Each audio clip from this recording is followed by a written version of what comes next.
Assalamualaikum warahmatullahi wabarakatuh. Halo semua, perkenalkan nama saya Suci Widiarti, NIM 2515401067. Di sini saya akan menjelaskan sistem reproduksi.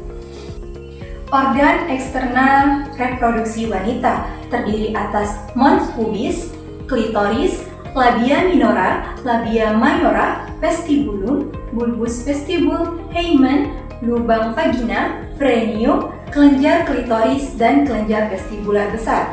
Organ internal reproduksi wanita terdiri atas introitus, vagina, os eksternal, cervix, os internal, uterus, fundus uterus, tuba fallopi, ovarium, remimetrium, myometrium, dan endometrium.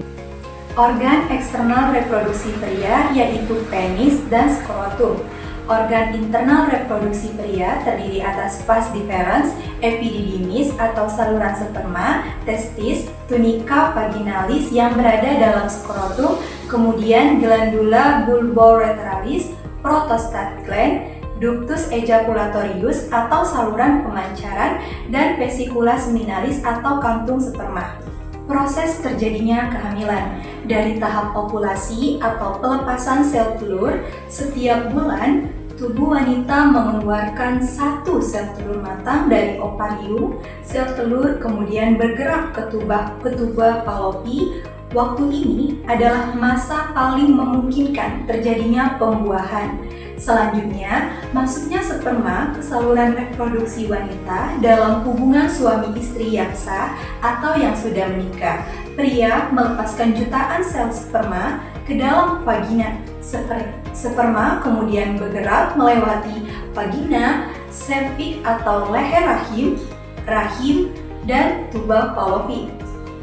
Hanya sebagian kecil yang dapat mencapai lokasi sel telur. Lanjut ke proses pembuahan atau fertilisasi. Jika pada waktu yang sama telur ada di tuba fallopi dan masih hidup, maka satu sperma dapat menyatu dengan sel telur. Penyatuan ini disebut pembuahan dan menghasilkan satu sel baru bernama zigot. Lalu ke pembelahan zigot. Setelah terbentuk, zigot mulai membelah diri menjadi banyak sel. Selama membelah, zigot bergerak perlahan ke arah rahim atau butuh sekitar 3-5 hari.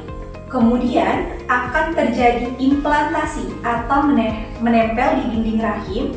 Sebelum zigot tiba, dinding rahim sudah menebal karena pengaruh hormon. Sesampainya di rahim, zigot yang telah berkembang menjadi embrio. Awal akan menempel pada dinding rahim.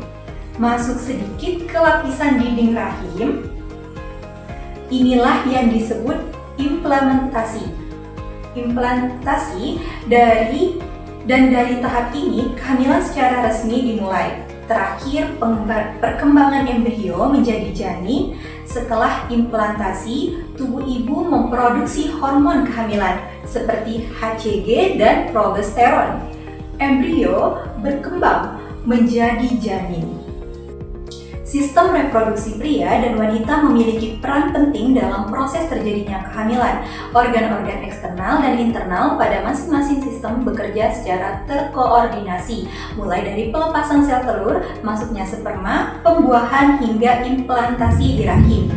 Proses ini menunjukkan bagaimana tubuh manusia tersusun secara teratur untuk mendukung terbentuknya kehidupan. Dengan memahami struktur organ dan tahapan kehamilan, kita dapat lebih menghargai pentingnya kesehatan, reproduksi, dan perannya dalam keberlangsungan generasi.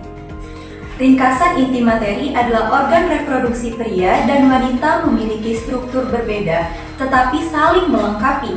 Kehamilan terjadi melalui ovulasi, sperma masuk, pembuahan, pembelahan zigot, implantasi di dinding rahim, embrio berkembang menjadi janin.